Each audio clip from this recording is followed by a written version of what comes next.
দেখুন হোটেলটা না অসাম, খুবই খুবই ভালো, জাস্ট দুর্দান্ত। তো বাইরেটা দেখে নিন, তারপরে রুম ট্যুরটা করাচ্ছি। চলে আসুন আমার সাথে।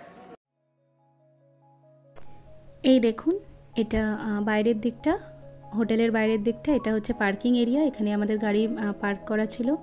আর এটা হচ্ছে মেন এন্ট্রেন্স গেট, এখান দিয়ে আমরা এন্ট্রি করলাম। এবার এটা হচ্ছে রিসেপশন এরিয়া, যেটাও কি বেশ বড়। এখানে বসে আপনারা ওয়েট করতে পারেন যতক্ষণ আপনাদের রুম রেডি হচ্ছে। আমরা এখানে বসিনি, আমরা চলে গেছিলাম ডাইরেক্ট রুফ টপে, ওখানে বসে আমরা ওয়েট করেছিলাম।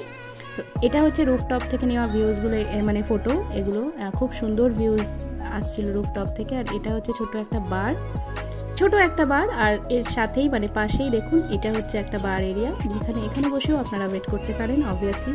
এবার আমরা আমাদের রুমের দিকে যাচ্ছি। এই যে আমাদের রুম 301। তো রুমটার বিষয়ে আমি কী বলবো, রুমটা দারুণ ছিল, মানে interior design, decoration, room size, views from room, everything is awesome, just awesome. তো এটা দেখুন, এটা এই ব্যালকনির পর্দাটা সরানো হলো।